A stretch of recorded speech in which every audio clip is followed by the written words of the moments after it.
All right, so good evening. This is Nubia of Nubian Queen Nation podcast and YouTube page, and we are in Tanzania live.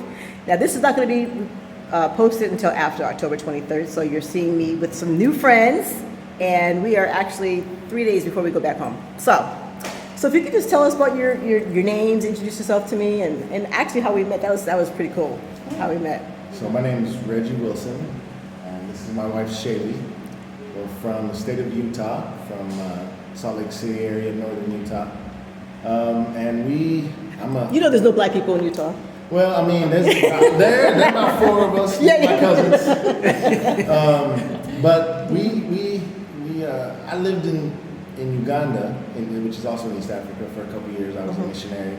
And then after that, I went to school here, and then I've been traveling for the past 10 years doing the business. So,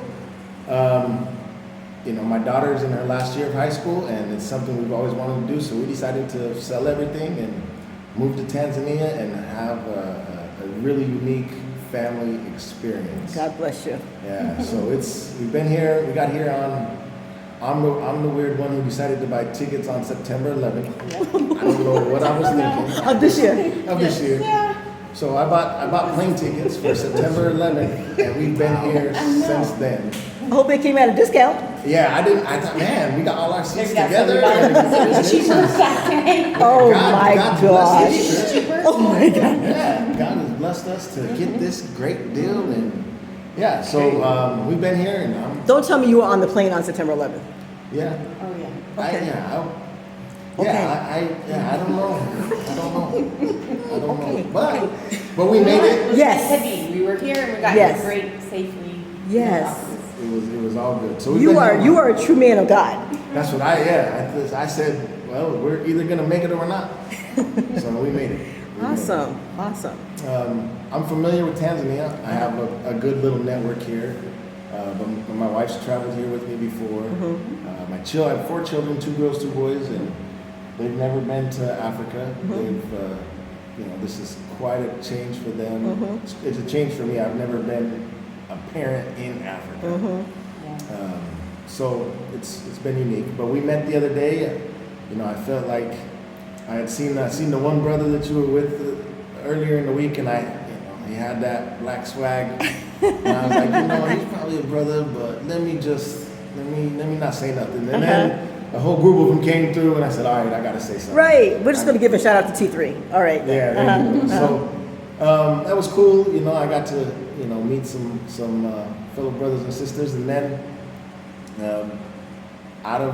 we invited Robert and Nubia and RJ, which is also my son's name. Yes. Hey, if you guys have time, come over, and we're just glad that you guys called. That was really cool. That was fun too, and I'm so glad that I can remember us being in the military, and your circle of friends becomes the people who live on base because you're not with your family. So the fact that we're out in a different country and we heard each other's language, we heard each other speaking, and you guys look like you were having a deep corporation meeting. I didn't want to interrupt the meeting, but I'm so glad that you did say something and that we were able to meet and have a conversation. And here we are today. So I think this is going to be one of those relationships that goes on and on. That's That's how I wish to. Yes, and so. Missionary, you said you've been coming back and forth to Tanzania for over 20 years or so, both of you. Yeah. Sure. I was a missionary in Uganda, which is just on the border, the west border of Tanzania. But a lot of the people I worked with were Tanzanian, so I kind of fell in love with the language of Kiswahili, and when I came home from my missionary service, I decided to come back to Tanzania to study, and there's no better place in the world to study Swahili than where I started, which was in Zanzibar. So I've been coming back ever since then. I had a soccer academy. Now we both work with athletes. I've been trying to get some athletes scholarships. The last couple of years I've been able to help some athletes. She's a soccer coach as well. Cool. And she, so we're doing some stuff in that arena. We have a couple NGOs we're working with, just helping schools and things like that. So helping kids to get that are from, like, say, an African continent or Tanzania to get scholarships in the United States, or? Yes. Okay. Yeah, mostly soccer scholarships. So one of the big problems is film. And you know, if you're a coach in the United States, you need to see the kid before you sign him. Oh. You know, that's kind of what I was doing. Uh-huh. Now, you know, I stepped away from that a little bit just to support her, and I really want my kids to have a good experience.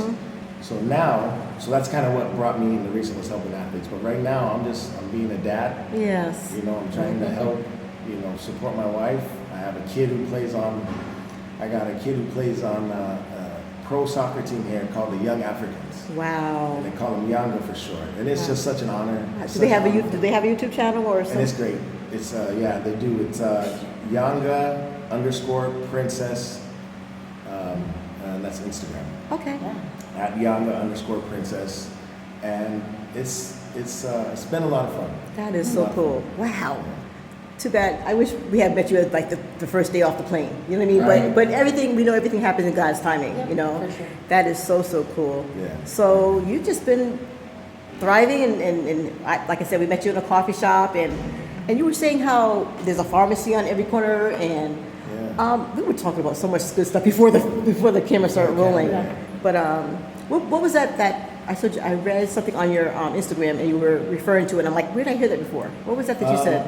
There's a thing I posted, and a lot of times, especially in countries where there's a lot of privilege, just by being born there, you know, you think that you see people and you correlate hard work with success, or you correlate intelligence with having a nice house. Yes. And even one more step further, faithfulness and the reward for being faithful. And sometimes you can think that people who don't have things aren't intelligent. They're not faithful, they're not committed, and they don't work hard. And so you really, coming from America, you really have to be careful, because none of those things are necessarily, it's a false equivalency, right? For you to assume that I worked so hard for this. No, you didn't. No, you didn't. You didn't work harder than anybody here. You know, you're not highly favored of God because you have a good career, because you have money, or because you have an opportunity. You know, is it a blessing? Yeah, but it might also be a test for you. And how did you handle that privilege? How did you handle that favor that God did for you? Because the fact of the matter is, we're here and we see people who are brilliant. We see people who are extremely committed to God, right? And it manifests in everything they do. Even you can't tell people here, it doesn't matter if you're Muslim or a Christian, you can't tell people here, see you tomorrow, and walk away, because they'll stop you. And they'll say, if God wishes. Or, you know, in Swahili they say, Mungu akipenda. You know, you tell someone, see you tomorrow, Mungu akipenda. Oh, okay. Or inshallah. Right, inshallah. Yeah. No, why is it, inshallah, I hear a lot of my Muslim friends that say that. Inshallah. Okay, so it's not necessarily something that a lot of Muslims people say, or is it intermingling Always. with all the... Always. And Muslims, you know, and here Christians, they'll say it too in Arabic, right? But the Swahili version of that is, of if God wishes, is Mungu akipenda, if God wishes. And it's basically, I mean, you can't talk about, you know, a baby being born. When does a baby do? November, inshallah. Mungu akipenda. And it just, as an American, it hits me so hard, because I'm like, I don't know. I don't know what God has in store for me or for anybody. So, and again, so it's just that example of faithfulness that kind of escapes the Western world. And of course, we're mindful of it at different times, right? When things go bad. But the reality is that you got to be really careful when you start to think, I worked so hard for this, you know, and I'm going to preach hard work, and I'm going to preach this, and, you know, go get what you want. Because the reality is our reward is going to be in the afterlife. Everything here is a test, right? And we get blessings, and we're bestowed gifts and talents and things like that, but these are all tests to see how we handle that.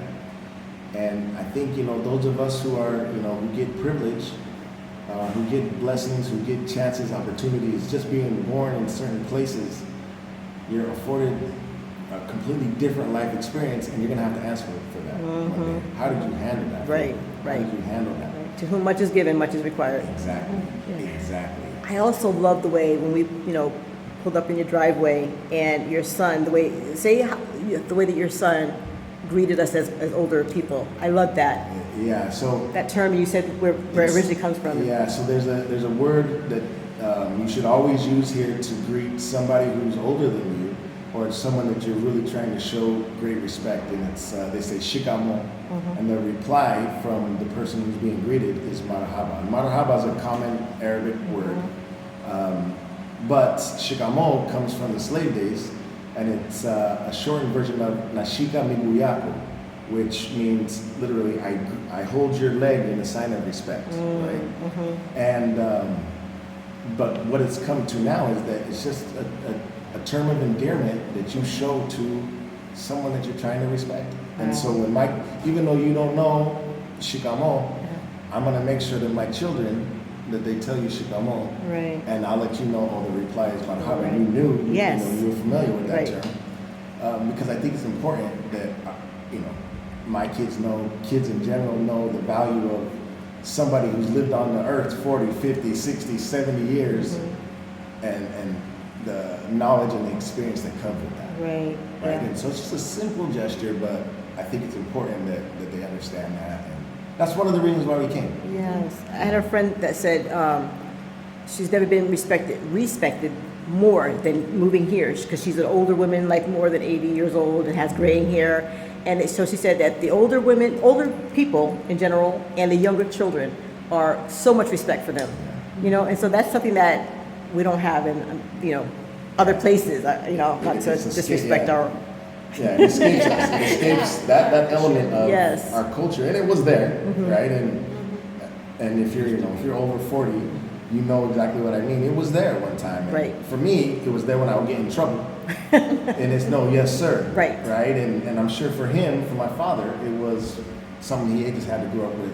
And obviously my grands, they had yes, ma'am, yes, sir, Right. Mr. So-and-so, Right. Mrs. So-and-so. Or auntie, uncle. Auntie, uncle. You don't call anyone by their first name. Sister, brother, Yeah. Right.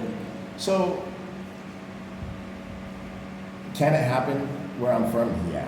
And my mom, she made sure before we left, my stepmom, she made sure to let us know that, it can happen anywhere, but it's okay.